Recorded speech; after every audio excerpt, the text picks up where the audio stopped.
والصلاة والسلام على سيدنا وشفيعنا أبي القاسم محمد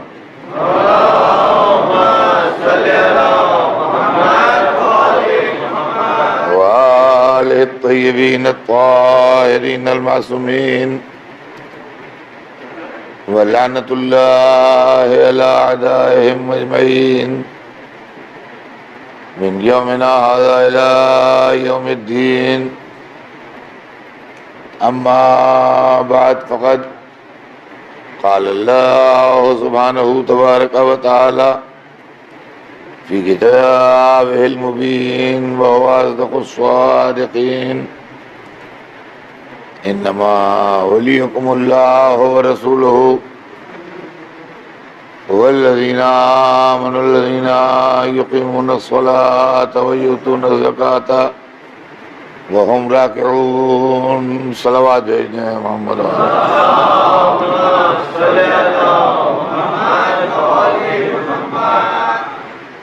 ارشاد اقدس جناب رب العزت ہے کہ یقیناً تمہارا ولی اللہ ہے اور اس کا رسول ہے،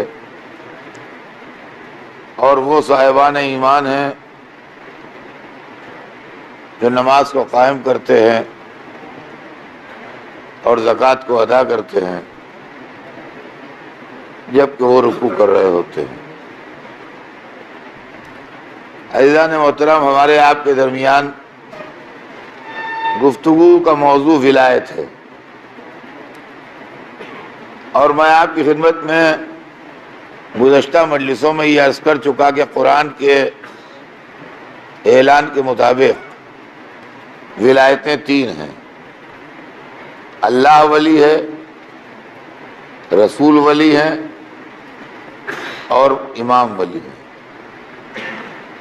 تین ولایتیں ہیں قرآنی احکام کے مطابق، جو میں نے آیت پڑھی ابھی، اسی آیت کی روشنی میں تین ولایتیں ہیں: اللہ ولی ہے، رسول ولی ہے، اور امام ولی ہے۔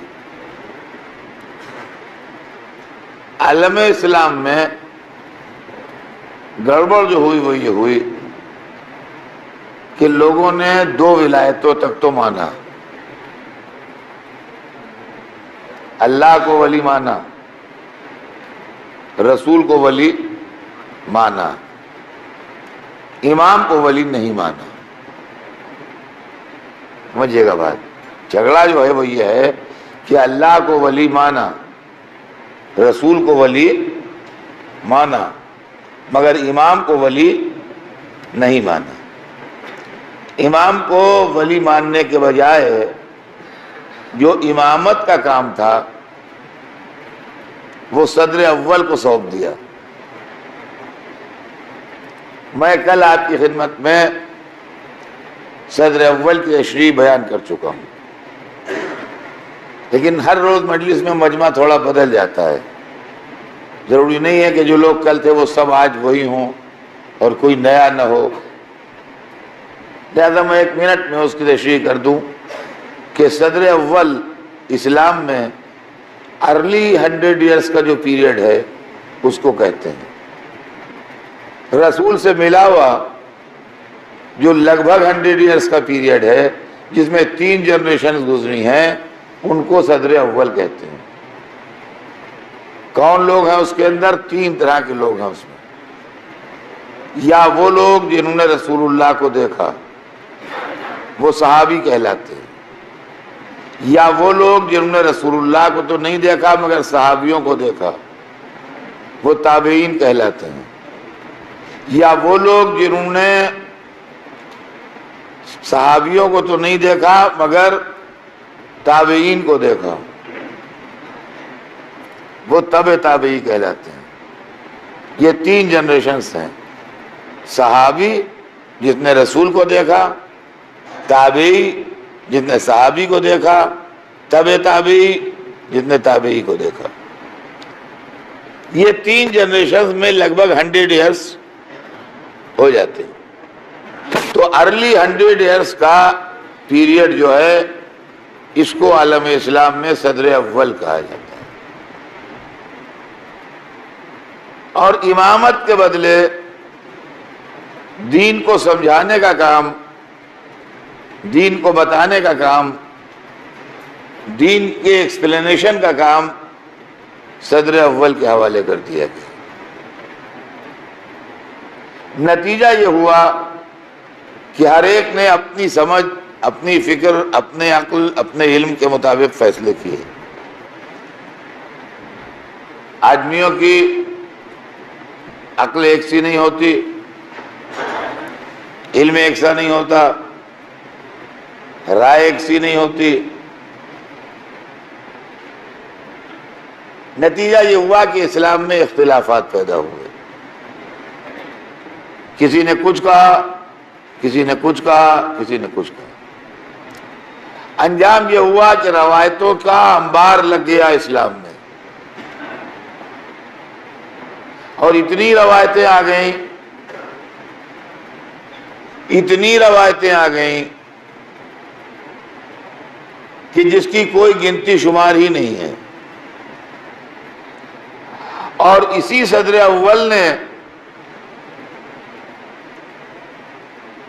تصور توحید کو بگاڑا، اسی صدر اول نے تصور رسالت کو بگاڑا، اسی صدر اول نے تصور امامت کو بگاڑا، اور اسی صدر اول نے اسلام میں اتنی پھوٹ ڈالی جو آج تک ہے۔ اب آئیے، ناسمجھ آدمی سے، جاہل آدمی سے جب آپ کوئی سوال کیجیے گا تو وہ اپنے علم و اپنی حیثیت کے مطابق جواب دے گا۔ دوسری بات یہ ہے کہ جب مجھے یقینی کوئی بات معلوم ہوگی تو جتنے آدمیوں کو یقینی بات معلوم ہوگی ان کا جواب بدلے گا نہیں۔ اتنے آدمی بیٹھے ہیں یہاں، آپ ان میں سے کسی سے پوچھ لیجئے خوجہ مسجد میں محرم میں رات کو مغرب کے بعد 10 دن مجلس کون پڑھتا ہے؟ تو کہیں گے اطہر صاحب پڑھتے ہیں۔ بچے سے پوچھئے، جوان سے پوچھئے، بوڑھے سے پوچھئے، ایک ہی جواب دے گا۔ یہ ایک جواب کیوں دے گا؟ جو لوگ مجلس میں آتے ہیں ان کو اس معاملے میں کوئی ڈاؤٹ نہیں ہے، وہ روز سنتے ہیں مجلس ہماری، لہذا وہ کہیں گے اطہر صاحب پڑھتے ہیں۔ کسی دور کے علاقے کا آدمی جو یہاں آتا نہیں ہے، جو واقف نہیں ہے، اگر آپ 100 آدمیوں سے پوچھئے گا تو مختلف نام آئیں گے، وہ پڑھتے ہیں، وہ پڑھتے ہیں، وہ پڑھتے ہیں۔ تو اندازے پر اگر بتائیے گا تو بات بدل جائے گی، یقین سے بتائیے گا تو بات نہیں بدلے گی۔ ولی جو تھا اللہ کی طرف سے بنایا ہوا، وہ یقین سے بولتا تھا، نتیجہ یہ ہوا کہ 12 امام رہے مگر بات نہیں بدلی۔ لیکن وہ لوگ جو اندازے پر بات کرتے تھے، جیسے بدلتے گئے بات بدلتی چلی گئی، اسلام میں فقہیں بنتی چلی گئی۔ تو عزیزان گرامی، یہ مسئلہ ہے عالم اسلام میں اختلاف کا۔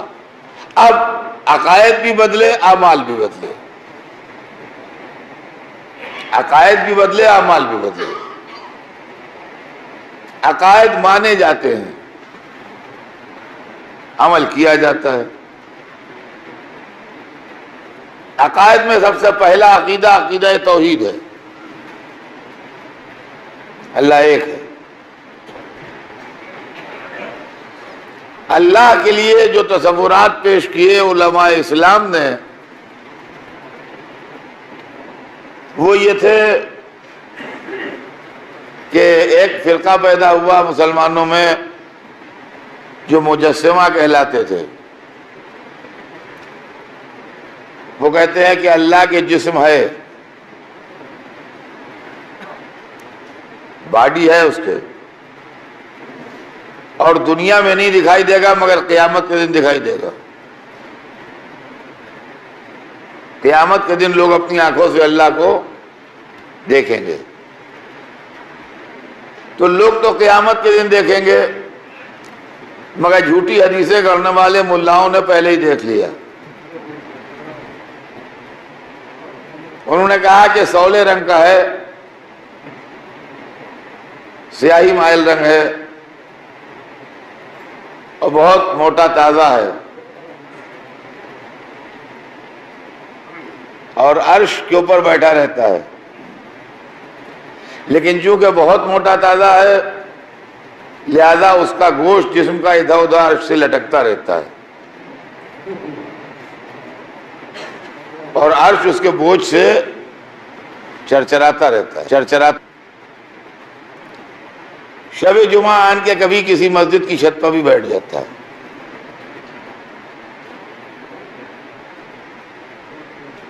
اس کی ایک پنڈلی میں زخم ہے، اور یہ زخم اس تیر کا ہے جو فرعون نے مارا تھا اللہ کو، وہ لگ گیا تھا اس کے، اور زخم ابھی بھرا نہیں ہے۔ میں کہوں گا معبود اس دنیا میں آ جا، تیرے بندوں نے ایسی اینٹی بائیوٹک ایجاد کر لی ہے کہ 4 دن میں ہر زخم بھر جاتا ہے، ہاں پریشان ہو رہا ہے۔ اور قیامت کے دن یہ اللہ لوگوں کو جہنم میں جھونکنا شروع کرے گا، اور جہنم کہتا جائے گا کہ اور یہ پکڑ پکڑ کے لوگوں کو جہنم میں ڈالتا جائے گا۔ وہ کہے گا معبود ابھی پیٹ نہیں بھرا، اور یہاں تک کہ اب دیکھا تو کوئی ہے ہی نہیں جو جہنم میں ڈالا جائے، سناٹا ہو گیا محشر میں۔ ادھر جہنم کی ڈیمانڈ ہے کہ اور، اب کہاں سے اور لایا جائے، تو اللہ وہی اپنا پیر جہنم میں رکھ دے گا، بس جیسے ہی پیر رکھے گا جہنم کہے گا معبود میرا پیٹ بھر گیا۔ میں کہوں گا خدا سمجھے جھوٹی حدیثیں گڑھنے والے ملاؤں سے، جنہوں نے جہنم کو بھی اپنے پیٹ کی طرح سمجھا ہے کہ جب تک مال خدا نہیں کھائیں گے بھرے گا نہیں۔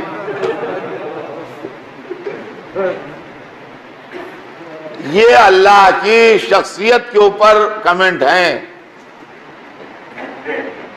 سمجھ لیجئے۔ اب آئیے اس کے صفات کے اوپر کمنٹ، یہ تو ذات پر کمنٹ تھا، کالا ہے کہ گورا ہے، موٹا ہے کہ دبلا ہے، یہ تو آدمی کی ذات کا معاملہ ہے نا۔ اب وہ کیا ہے، تو عدالت کے لوگ قائل نہیں ہیں، کہتے ہیں ہم خدا کو عادل نہیں مان سکتے۔ کیوں نہیں عادل مانو گے بھائی؟ وہ کہتا ہے کہ قرآن میں کہ کسی پر ذرہ برابر ظلم نہیں ہوگا، یہ کہتے ہیں ہم خدا کو عادل نہیں مانیں گے۔ عدالت اور امامت آپ کے اصول دین میں ہے، بقیہ میں نہیں ہے۔ یہ آپ کے علم میں آنا چاہیے بات بچوں کے، کہ ہمارے پاس ہمارے فرقے میں اصول دین 5 ہیں، عالم اسلام میں اصول دین 3 ہیں۔ عالم اسلام میں ہے توحید، نبوت، قیامت۔ شیعہ فرقے میں اصول دین 5 ہیں، توحید، عدل، نبوت، امامت، قیامت۔ فرمایا ہم نے، تو ہمارے فرقے میں صرف اصول دین 5 ہیں، بقیہ عالم اسلام میں اصول دین 3 ہیں۔ یہ عجب لطیفہ ہے کہ لوگ ہم کو کافر کہتے ہیں۔ کافر وہ ہوتا ہے جو اصول دین کا منکر ہو۔ ہمارے حساب سے دوسرے تو کافر بنتے ہیں، دوسروں کے حساب سے ہم کافر نہیں بنتے۔ لیکن آپ توحید کو مانتے ہیں، ہم مانتے ہیں، آپ نبوت کو مانتے ہیں، ہم مانتے ہیں، آپ قیامت کو مانتے ہیں، ہم مانتے ہیں، تو ہم کہاں سے کافر ہوئے؟ ہم عدل کو مانتے ہیں، آپ نہیں مانتے، ہم امامت کو مانتے ہیں، آپ نہیں مانتے، تو ہم کو حق ہے، آپ کو حق نہیں ہے ہمیں کافر کہنے کا۔ فرمایا ہم نے۔ تو اب یہاں صورتحال یہ ہے کہ ان کا اللہ عادل نہیں ہے۔ کیوں عادل نہیں ہے؟ اس کے لیے ایک چیز ہے، آپ لوگ کے علم میں ہوگا، اس کا تعلق مذہب سے نہیں ہے، اس کا تعلق زندگی کے ہے ایک معاملے سے۔ شتر مرغ جو ہے یہ افریقہ میں بہت ہوتا ہے اور ہوتا ہے بعض جگہ، اس کے متعلق یہ مشہور ہے کہ یہ ریت میں اپنا منہ چھپا لیتا ہے. جب شکاری اس کو پکڑنے آتے ہیں تو یہ ریت میں اپنا منہ چھپا لیتا ہے اور اپنا منہ چھپا کے سمجھتا ہے میں چھپ گیا. اور اتنا بڑا جانور شکاری پکڑ لے جاتا ہے اس کو. تو ایسے ہی عالم اسلام میں بہت سے شتر مرغ ہیں جو ریت میں اپنا منہ چھپا کے سمجھتے ہیں کہ ہم چھپ گئے. اب سنیے اللہ کی عدالت سے انکار کیوں ہے؟ بڑا پیچیدہ مسئلہ ہے یہ. اللہ کی عدالت سے اس لیے انکار ہے کہ اگر ہم اللہ کو عادل مان لیں گے تو عدالت کی بنیاد پر ضروری ہو جائے گا کہ وہ ظالم کو سزا دے. اس طرح اللہ کے اختیار اعلیٰ پر حرف آئے گا کہ وہ مجبور ہو گیا ہے سزا دینے کے لیے، فاعل مختار نہیں ہے، لہذا ہم نہیں مانیں گے. یہ عقیدہ کیوں گڑھا گیا؟ یہ عقیدہ اس لیے گڑھا گیا کہ ان کو کچھ قاتلوں ظالموں کو بچانا تھا. اللہ یزید کو بخش دے گا، اللہ قاتلان حسین کو بخش دے گا، اللہ انہیں بخش دے گا، تو اگر عادل ہے تو کیوں بخشے گا؟ لہذا ان کا عدالت ہی سے انکار کر دو. یہ شتر مرغ کا منہ چھپانا ہوا. صلوات بھیج دیں محمد.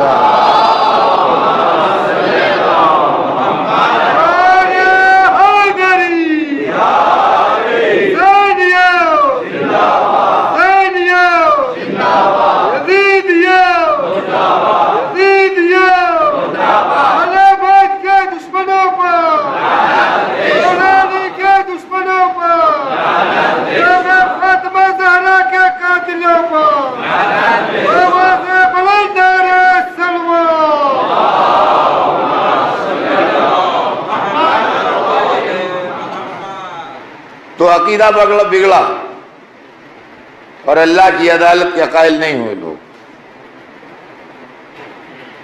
تیسرا عقیدہ جو توحید کے تعلق سے انہوں نے بگاڑا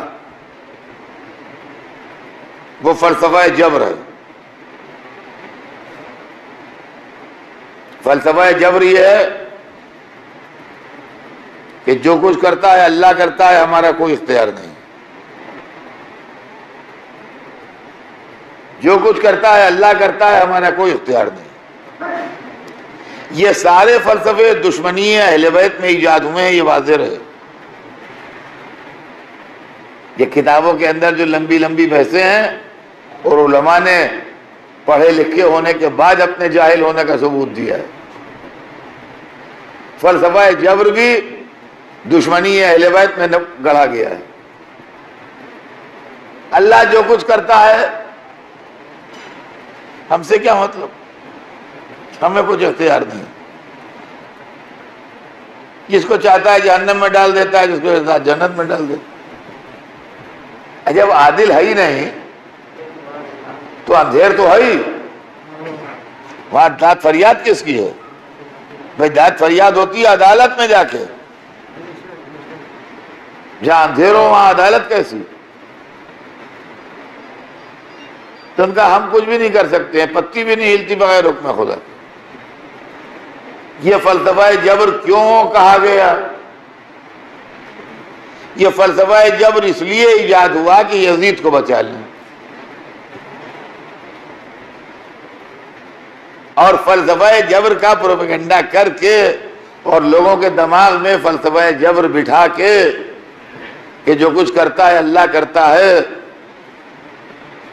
میاں کسی کا کچھ نہیں ہے.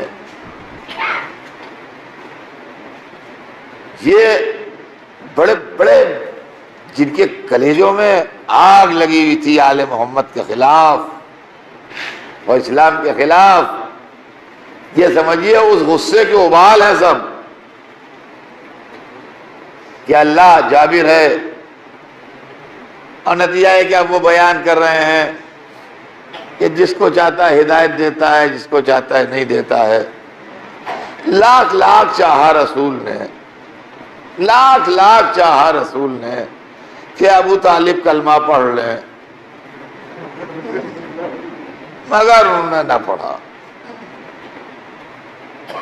نہ پڑھا۔ کیوں نہ پڑھا؟ اللہ نہیں چاہتا تھا۔ یعنی یہ اسلام ہے جس میں اللہ اور رسول میں ایسی ٹھنی ہوئی ہے۔ آپ سوچئے کیا تماشا ہے، مذہب کھلونا ہے۔ وہاں یہ ہو رہا ہے قرآن میں کہ آپ چاہتے ہی نہیں مگر وہی جو خدا چاہتا ہے، آپ بولتے ہی نہیں مگر وہی جو وہی ہوتی ہے۔ یہاں مولوی صاحب کا یہ بیان ہو رہا ہے کہ لاکھ چاہا، ورنہ وہ نہیں چاہتا تھا۔ نہ جانے کیا دشمنی تھی اس کو ابو طالب سے، کیا دشمنی تھی ابو طالب سے کہ حبیب نے بھی چاہا مگر وہ نہیں چاہتا، نہ پڑھنے دیا اس نے کلمہ۔ تو ایک طرف تو کلمہ نہیں پڑھنے دیا، دوسری طرف سزا دینے کھڑے ہو گئے۔ یہ کوئی اللہ ہوا؟ ہمیں جو کام ہم آپ نہ کریں گے وہ اللہ کرے گا؟ سوچیے آپ،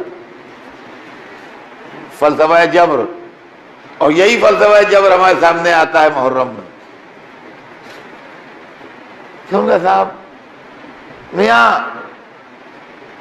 سب کچھ اللہ کے قبضے میں ہے، اب کون ہے جو کہے کہ نہیں ہے؟ تو یہ بات ایسی ہے کہ ہر ایک کے بس میں نہیں ہے کہے کہ جی نہیں، غلط کہتے ہیں آپ اللہ کے قبضے میں نہیں ہے۔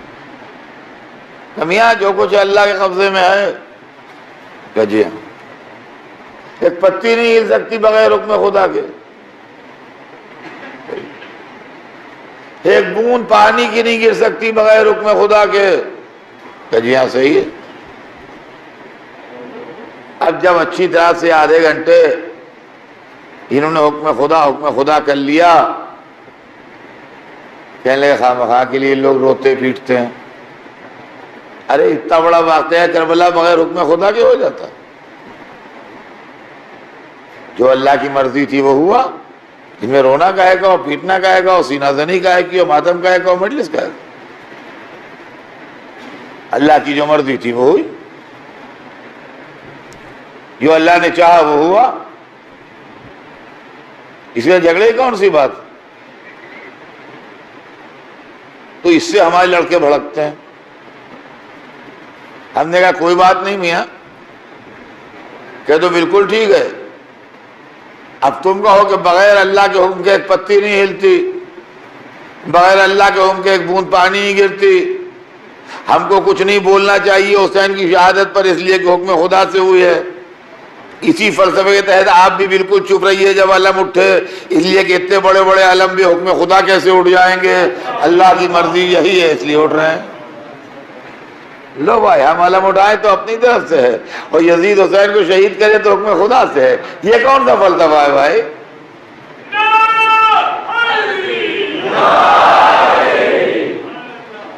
تو عزیزان گرامی، یہ سب سلسلہ جو ہے چلا کرتا ہے۔ عقیدہ توحید کو بگاڑا،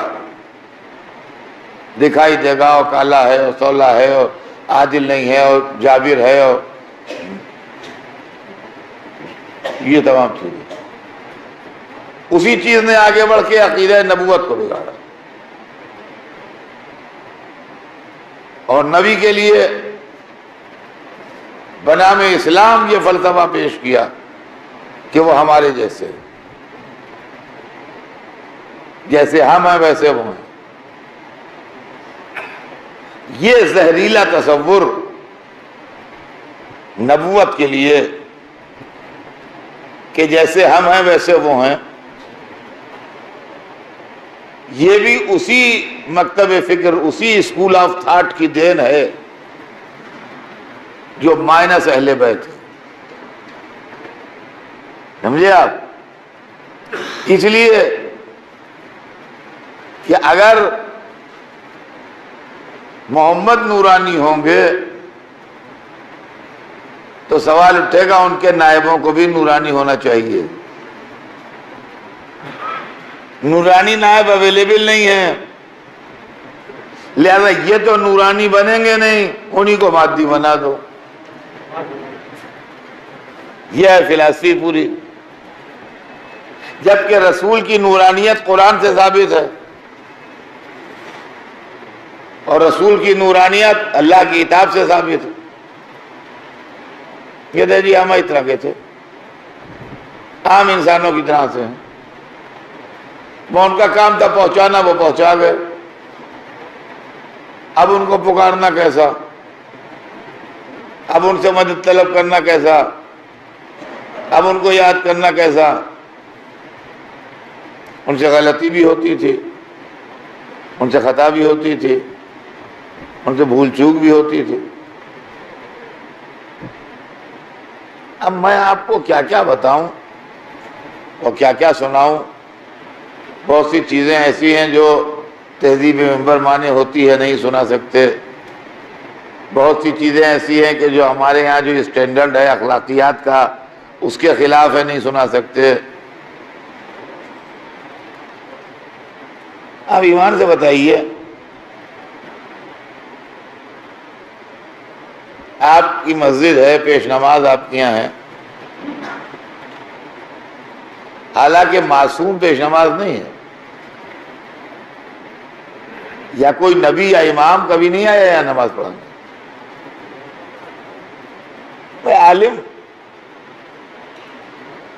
عالم تو ہمارے ہی جیسا ہوتا ہے. اس نے علم دین حاصل کر لیا تو وہ عالم ہو گیا. ایک بھائی نے علم دین حاصل کر لیا، وہ عالم ہو گیا. دوسرے نے نہیں حاصل کیا، نہیں ہو. یہ تو کوئی ایسی بات نہیں ہے. لیکن آئے جناب مصلی پہ کھڑے ہوئے اور انہوں نے تکبیرۃ الاحرام کہی، اور اس کے بعد پھر تھوڑا سورہ الحمد پڑھا، اور کہنے لگے حضرات ٹھہر جائیے ابھی نہیں. وہ کیا ہوا؟ کہنے جی میں بے وضو کے آ گیا ہوں نماز پڑھانے کے لیے، وضو کرنا. آپ سوچئے مسجد میں نمازیوں کا کیا ری ایکشن ہوگا. آپ خالی اپنی مسجد کے لیے سوچ لیجیے. حالانکہ پیش نماز بھی آپ ہی کا جیسا آدمی ہے، بھول چوک غلطی اس سے ہو سکتی ہے. کوئی نہ اس کا دعویٰ ہے، نہ آپ نے یہ کہہ کے رکھا ہے کہ تم سے غلطی نہ ہو. لیکن اس کے بعد بھی مسجد میں کیا ہنگامہ ہوگا، کیا پبلک کہے گی، کیا ہر وقت ہوگا یہاں پر کمنٹ. ہم کیسے عالم ہے یار، بے وضو کے آگے نماز پڑھا، بیچ میں نماز تو ہوگی. جو سب سے معتبر کتاب ہے اس کے اندر لکھا ہوا ہے کہ رسول اللہ نماز پڑھا رہے تھے، نماز پڑھاتے پڑھاتے توڑ دی، کہنے میں بغیر غسل کیے آ گیا.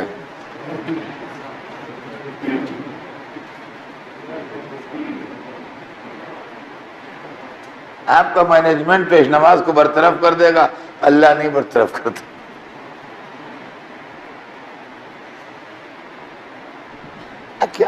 کیا ہے یہ کیسا دین ہے؟ یہ رسالت کی کیسی توہین ہو رہی ہے. بڑے بڑے علماء ہیں، ٹڑھیاں دیکھ کے دل دہل جائے اچھے خاصے کا، سمجھے. 1400 برس سے ہم کتابوں میں دیکھتے چلے آ رہے ہیں. کتاب وہ جبرائیل آئے اور تشت لائے اور آفتابہ لائے اور یہ لائے اور پانی لائے اور رسول کا دل انہوں نے دھویا. شرح صدر والا واقعہ جو ہے، اور دل سے نقطہ کفر نکالا اور نور ایمان رکھا اور پھر سے فٹ کیا. جی یہ ملا کی جہالت کا نتیجہ ہے جو حدیث گڑھی گئی. پرانا تصور یہ تھا کہ خیالات کا، تصورات کا، تھنکنگ کا مرکز جو ہے وہ دل ہے.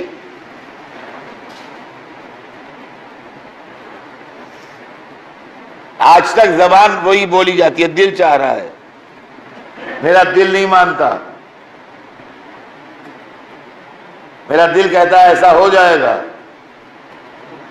آج تک وہی تصور رائج ہے، لینگویج وہی ہے، پرانی چل رہی ہے، لیکن اس کی میڈیکل تھیوری بدل گئی ہے، اور آج جو تھیوری بدلتی ہے وہ علم کی بنیاد پر بدلتی ہے، پڑھے لکھے ہونے کی بنیاد پر بدلتی ہے، نالج کی بنیاد پر بدلتی ہے،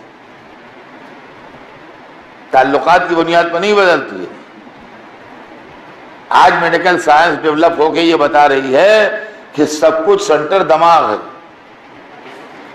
پورا کنٹرول جو ہے وہ آپ کا برین کرتا ہے، آپ کی ایکٹیویٹیز کو برین کنٹرول کرتا ہے، آپ کی تھنکنگ کا مرکز برین ہے، آپ کے عقیدے کا مرکز برین ہے، دل جو ہے صرف پمپنگ مشین ہے اور کچھ نہیں ہے،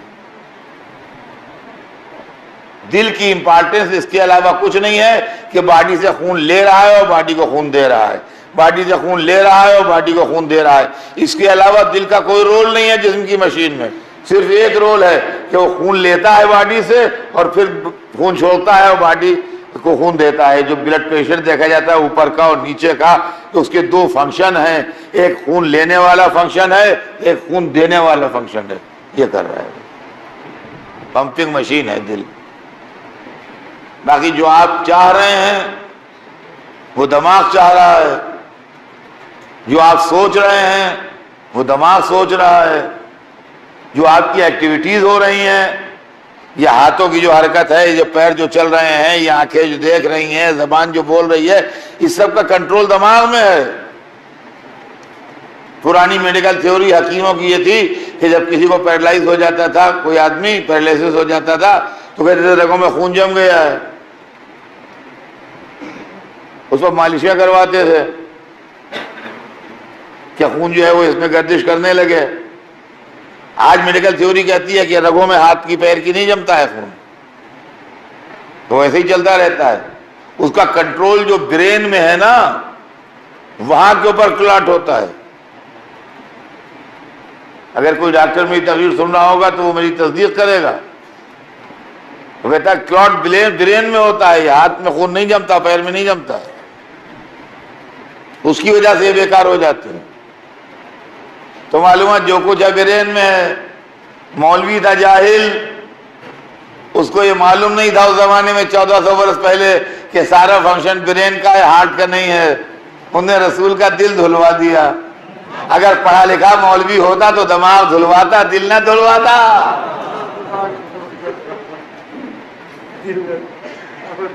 اب اور ہمارے ہیں مسئلے کو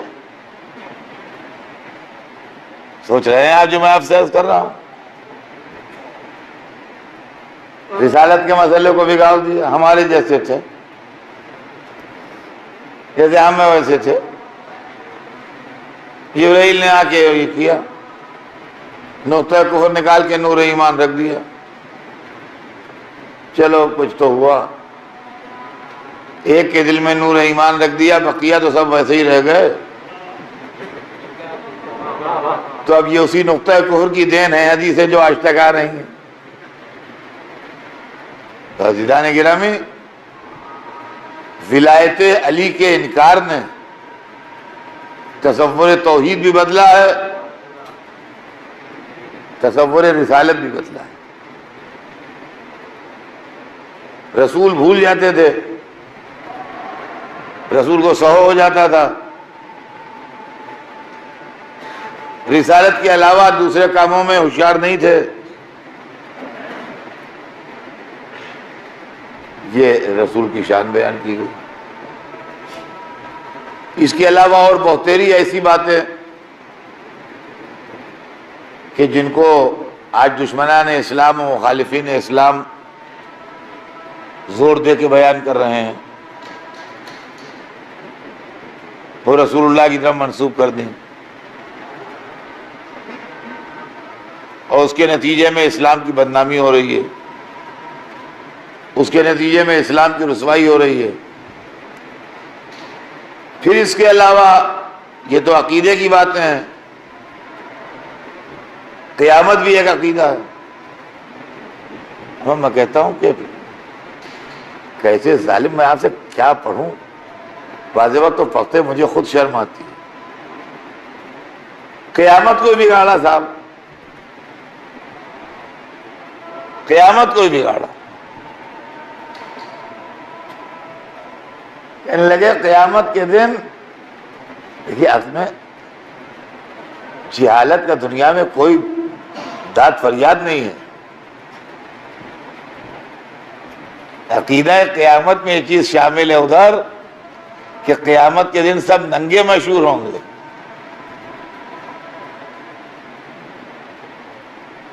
یعنی میدان محشر میں سب ننگے ہوں گے.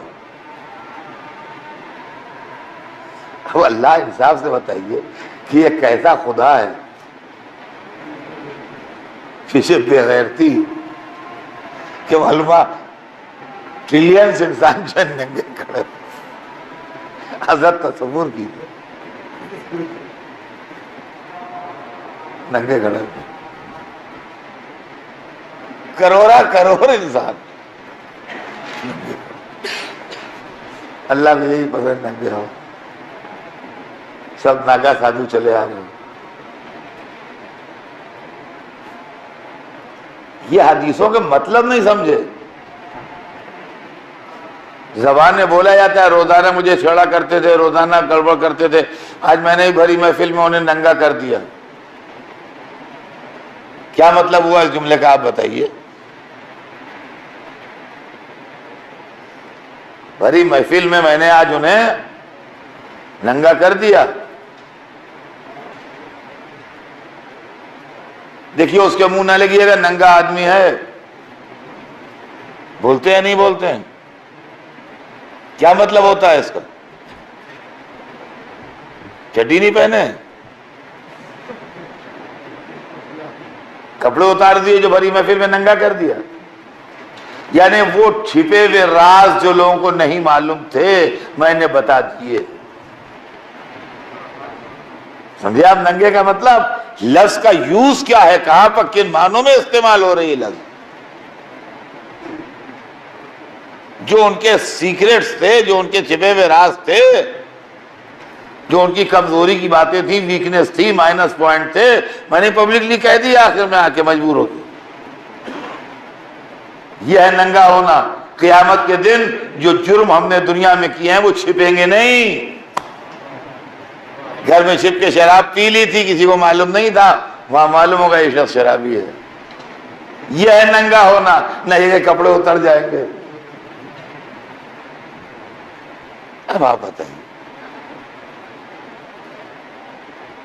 تو ایک صاحب نے ایک صاحب سے کہا تھا, یہ لطیفہ ہے,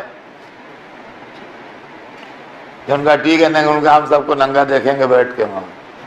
تو ان کا نہیں, ننگا دیکھ نہیں سکتے, اللہ آنکھیں چبیا پہ لگا دے گا. تو یوں دیکھیں گے جھک کے. یہ تو تماشے ہوا تھا. تو آپ بتائیے یہ مذہب ہے, یہ دین ہے, یہ عقیدے ہیں. یہ اہل بیت کو چھوڑنے کے بعد یہ عقائد میں بگاڑا ہے. اب آئیے اعمال کا معاملہ لیجیے. تو اعمال کا بھی یہاں سے وہاں تک مسئلہ یہی ہے کہ یہ صحیح ہے, کہ وہ صحیح ہے, کہ وہ صحیح ہے, کہ وہ صحیح ہے. سوال یہ پیدا ہوتا ہے کہ اہل بیت رسالت کے ذریعے سے ہمیں جو دین ملا ہے, جو مذہب ملا ہے, جو عقیدہ ملا ہے, جو حرام و حلال ملا ہے, جو جائز و ناجائز ملا ہے, تو اگر عالم اسلام میں یہ عالم ہیں ان سے اسلام لے لیجئے, یہ عالم ہیں ان سے اسلام لے لیجئے, یہ عالم ہیں ان سے اسلام, تو جس گھر میں قرآن اترا ہے, جس خاندان میں رسول آیا ہے, جس گھرانے میں وحی آئی ہے, اگر ہم اسی گھر کے فرد سے پوچھتے ہیں تو کیا جرم کرتے ہیں کہ جو ہم اسلام سے خارج ہوئے گئے. سوال یہ پیدا ہوتا ہے کہ وہ فقہیں جو بادشاہوں کی مرضی کے مطابق ڈھالی گئیں, وہ قانون جو اقتدار کی نیت کو پیش نظر رکھ کے بنائے گئے, ان کے لیے آپ کیا کہیں گے؟ علماء اسلام کس دور میں اس لائق ہوئے کہ جو صحیح فیصلہ قرآن سے دے سکے۔ بڑا مشہور قصہ ہے نویں امام کے زمانے کا کہ وہ لوگ بیٹھے ہوئے ہیں،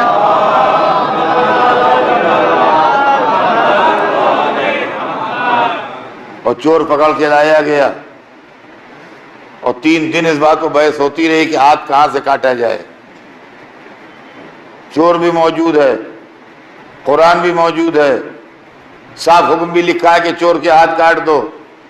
بحث اس پر ہو رہی ہے کہ شانے سے کاٹا جائے کہ کوہنی سے کاٹا جائے کہ گٹے سے کاٹا جائے۔ عالموں کا ایک گروہ کہہ رہا ہے یہاں سے کاٹ دیجئے پورا ہاتھ، دوسرا کہتا ہے نہیں یہاں سے کاٹیے، وضو میں اتنا دھلتا ہے، تیسرا کہتا ہے نہیں ہاتھ یہ ہے یہ کاٹ دیجئے۔ اور جب 3 دن تک قرآن کھلا رکھا رہا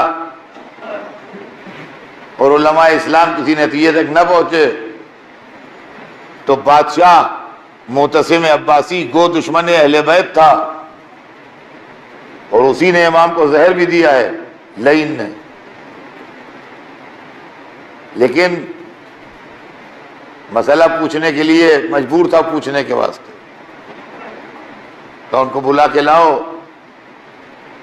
اور جب امام آئے تو آپ نے فرمایا نہیں تم لوگ سب غلط کہہ رہے ہو، نہ شانے سے کاٹا جائے گا، نہ کونی سے کاٹا جائے گا، نہ گٹے سے کاٹا جائے گا، صرف انگلیاں کاٹی جائیں گی۔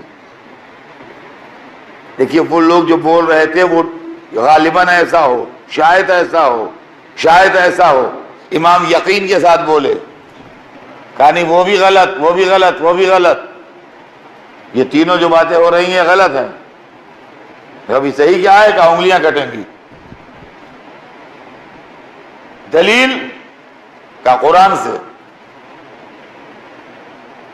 اب یہ قرآن میں انگلیاں ڈھونڈنے لگے۔ وہی تو اصل مسئلہ ہے کہ قرآن سے نتیجہ نکالنا ہر ایک کے بس کی بات نہیں ہے۔ قرآن ہم سے بات نہیں کرتا اس لیے کہ ہم بہت چھوٹے لوگ ہیں، ہم اس لائق نہیں ہیں کہ قرآن ہمیں منہ لگائے، نہ ہم قرآن کی بات سمجھ سکتے ہیں، نہ قرآن کے منہ لگنے کے لائق ہیں ہم۔ قرآن اپنے جیسے سے بولتا ہے، جب قرآن کا ساتھی آتا ہے تو خوب بولتا ہے ورنہ خاموش رہتا ہے۔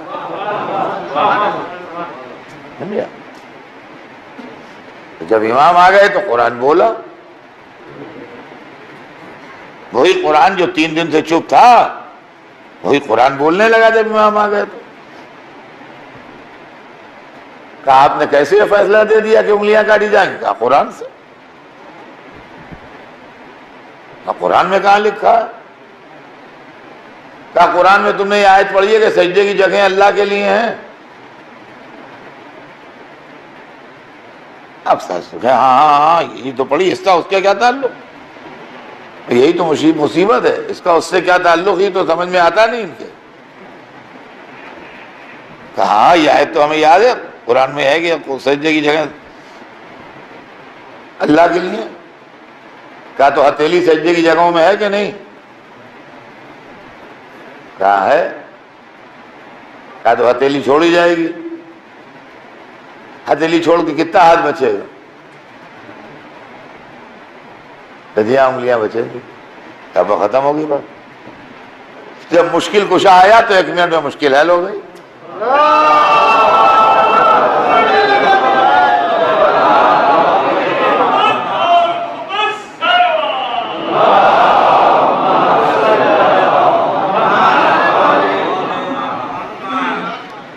تو سوال یہ جب مشکل کشا تک بات پہنچے تو صحیح، جب مشکل حل ہوگی، ورنہ XYZ سے کہاں حل ہونے والی ہے؟ تو عزیزان گرامی، اہل بیت کے ذریعے اگر اسلام سمجھا جاتا تو دنیا میں ایک اسلام رہتا۔ وہاں اسلام بنا میں اسلام رہ گیا خالی، اور اس کے علاوہ کچھ نہیں۔ اور یہی وجہ تھی کہ لاکھوں کا لشکر کربلا میں کھڑا تھا، مگر اسلام کی قدر و قیمت کسی کو نہیں معلوم تھی۔ وہ لا الہ الا اللہ محمد رسول اللہ تو کہہ رہے تھے، لیکن علی ولی اللہ نہیں کہہ رہے تھے۔ اور اگر علی ولی اللہ کہہ رہے ہوتے تو کبھی حسین کو قتل نہ کرتے، اور جو علی ولی اللہ کہہ رہے تھے وہ حسین کے ساتھ تھے۔ فرمایا جو تیسری شہادت کے اوپر راضی تھے، جو تیسرے ولی کو مان رہے تھے، وہ حسین کے ساتھ تھے۔ تو معلوم ہوا کہ لا الہ الا اللہ محمد رسول اللہ مسلمان تو بنا دے گا، مگر قاتل حسین ہونے سے بچا نہیں پائے گا۔ خانہ کعبہ کی ڈھانے سے بچا نہیں پائے گا، مسجد النبی کی توہین کرنے سے بچا نہیں پائے گا۔ اسی لیے کہا گیا تھا کہ اگر یہ نہ پہنچایا تو کچھ نہ پہنچایا۔ تو جب نہ نسل رسول رہے، نہ مسجد رہے، نہ کعبہ رہے، اسلام میں رہ کیا جائے گا؟ پھر کیا چیز رہ جائے گی جس کے اوپر آپ ناز کیجیے کہ یہ چیز؟ اور عزیزان گرامی، یہی وہ چیز تھی جس کے لیے نبی کا نواسہ گھر سے نکلا تھا۔ آج وہی عظیم قربانی کی یاد میں یہ دن منائے جاتے ہیں، جس عظیم قربانی نے انسانی فکر کو جھنجھوڑ کے رکھ دیا، اور ایسا جھنجھوڑ کے رکھ دیا کہ 1400 برس سے فکر انسانی جو ہے وہ لرز رہی ہے اور کانپ رہی ہے۔ جہاں دولت، طاقت کے غرور کے اوپر ایمان خرید لیے گئے تھے، اور وہ اقتدار جو حسین کے نانا دیکھے گئے تھے، اور وہ اسلام کی شان و قوت جو حسین کے باپ نے بنا کے دی تھی اپنی قربانیوں سے، اس سے فائدہ اٹھا کے لوگوں نے اپنی حکومتیں مستحکم، دنیا کو مال کھلائے، اور مال حرام کھا کے دین بیچنے والے جمع ہو گئے آل امیہ کے ساتھ، اور آل رسول کو چھوڑ دیا۔ لیکن آل رسول مطمئن تھے کہ حق کی طاقت سب سے بڑی طاقت ہوتی ہے، نہ کوئی فوج کی طاقت ہے، نہ لشکر کی طاقت ہے، نہ خزانے کی طاقت ہے، نہ عوام کی طاقت ہے۔ طاقت حق کی طاقت ہے، اور یہ حسین کا سبق ہے صبح قیامت تک کے لیے، ہر انسان کے لیے، کہ کوئی اپنے کو نہ کمزور سمجھے، نہ کوئی اپنے کو مضبوط سمجھے۔ اگر حق کے ساتھ ہے تو اکیلا بھی ہے تو مضبوط ہے، اگر خلاف حق ہے تو شہنشاہ بھی ہے تو کمزور ہے۔ یہ ہے کربلا کی تعلیم، اور یہ ہے کربلا کی ٹیچنگ جو حسین ابن علی نے دنیا کو دی۔ اب یہ تعلیم اور یہ ٹیچنگ ہر آدمی کو یاد نہ رہتی، پڑھا تو دی جاتی لیکن 4 دن کے بعد دماغوں سے نکل جاتی۔ جب تک اس کے اندر مظلومی کا رنگ نہ بھرا جائے اس وقت تک یہ رنگ جاویدہ نہیں ہوتا۔ لہذا ضرورت اس بات کی ہے کہ اس تعلیم کے اندر مظلومی کا رنگ بھرا جائے، تاکہ یہ رنگ ایسا جاویدہ ہو جائے کہ جب تک سورج میں چمک رہے، جب تک دریاؤں میں روانی رہے، جب تک ہواؤں میں ٹھنڈک رہے، اس وقت تک یا حسین کی صدا کی فضا میں۔ عزیزان گرامی، دن پہ دن اور راتوں پر راتیں گزر رہی ہیں، بہت تیزی کے ساتھ محرم گزر رہا ہے۔ آج تیسری رات آ گئی، کربلا آباد ہو گئی ہے، مدینہ ویران ہو گیا ہے، حسین کے خیمے جلتی ریتی پر لگ گئے ہیں، مگر آج خیموں میں رونق قابل دید ہے، آج ہی خیمے لگے ہیں، آج دوسری محرم گزری ہے۔ پہلے خیمے دریا کنارے لگانا چاہے، کمانڈر یہی چاہتا تھا کہ دریا کنارے خیمے لگیں تاکہ پانی کی زحمت نہ ہو،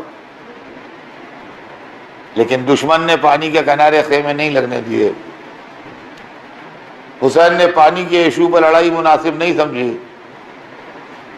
جلتی ریت پر خیمے لگوا لیے۔ آج حسین کا خیمہ، آپ کے خیمے کے چاروں طرف اصحاب وفا کے خیمے، آج کی رات سے عباس حسین کے خیموں کے تلایہ پھر رہے ہیں۔ تیسری رات سے 10ویں رات تک عباس خیموں کے تلایہ پھرے۔ آج تیسری شب ہے، تیسری شب سے 10ویں شب تک عباس خیموں کے تلایہ پھرے۔ 11ویں رات جب آئی تو عباس دن بھر کے تھکے آرام کر رہے تھے، زینب خیموں کے تلایہ پھر رہی تھی۔ اب خیمے نہ تھے، زمین پر جلے خیموں کے نشان تھے، کچھ تماچے کھائے بچے بیٹھے تھے، کچھ لٹی ہوئی سیدانیاں بیٹھی تھیں، کچھ لوگ اسلام کو زندہ کر کے کربلا کی زمین پر سو رہے تھے۔ وہ قافلہ جو عاشورے کے دن کربلا سے گزر گیا، آج کربلا پہنچ گیا ہے۔ عباس بھی آئے ہیں، علی اکبر بھی آئے ہیں، قاسم بھی آئے ہیں، اون محمد بھی آئے ہیں، اصحاب باوفا بھی آئے ہیں، اور گہوارے میں 6 مہینے کے علی اصغر بھی آئے ہیں کہ اگر باپ کے دین کو ضرورت ہوگی تو مسکرا کے گلے پر تیر کھا لیں۔ عزیزان گرامی، کربلا میں بڑی رونق رہی، 9 راتوں کربلا میں بڑی رونق رہی۔ اصحاب باوفا خیمے کے گرد پہرا دیتے رہے، حسین کے چاہنے والے حسین اور اہل حرم کے خیموں کی حفاظت کرتے رہے۔ عباس رات کی تاریکی میں خیموں کے گرد گھومتے تھے۔ روایت بتاتی ہے کہ عاشور کی رات بھی ٹہل رہے تھے، زہیر قین سے ملاقات ہو گئی۔ زہیر نے کہا آقا ایک واقعہ یاد آیا، اجازت ہو سناؤں؟ کہا ہاں سنا دو زہیر، پھر خدا جانے ہماری تمہاری ملاقات ہو کہ نہ ہو۔ کیا جب آپ کی والدہ گرامی سے آپ کے والد بزرگوار نے عقد کا ارادہ کیا تو آپ کے چچا جناب عقیل سے کہا تھا کہ بھائی عقیل ایک بہادر گھرانہ بتائیے جہاں میں شادی کروں تاکہ ایسی اولاد پیدا ہو جو میرے بعد ذخیرہ ہو۔ کہتے ہیں میں بھی اس وقت مسجد میں موجود تھا۔ زہیر قین بزرگ آدمی تھے، سندار تھے، حضرت عباس نوجوان تھے۔ کہا میں بھی اس وقت مسجد میں موجود تھا جب آپ کے والد نے آپ کے چچا سے یہ بات کہی، یہ ابنا امیر المومنین، میں سمجھتا ہوں آج ہی کے لیے علی نے آپ کو ذخیرہ کیا ہے۔ پر روایت بتاتی ہے کہ ایک دفعہ علی کے شیر نے انگڑائی لی تو زمین نے ابو تراب کے بیٹے کے قدم چومے۔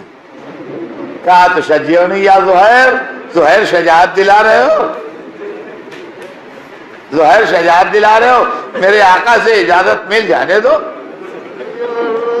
یہ لشکر میری نظر میں سما نہیں رہا ہے، اس کو کوفے کے دروازے لے جا کے ٹکرایا نہیں تو کوئی کام نہیں کیا۔ میں کہوں گا کہ ہاں میرے مولا، آپ کے دل کی حسرت گھٹ کے دل ہی میں رہ گئی۔ ہاں عزیزان گرامی، عباس بھی آ گئے ہیں، علی اکبر بھی آ گئے ہیں، لیکن عباس کے دل کی حسرت گھٹ کے دل ہی میں رہ گئی۔ 9 شب پہرا تو دیتے رہے، لیکن عاشور کے دن لڑنے کی اجازت نہ ملی۔ جتنے شہید آئے ہیں سب کے دل کی حسرت نکل گئی، سب نے تلوار چلا لی، سب نے اپنے دل کی بھڑاس نکال لی، مگر ایک عباس ایسے شہید ہیں جن کے دل کی حسرت نہ نکلی۔ ایک تمنا تھی کہ سکینہ تک پانی پہنچ جائے،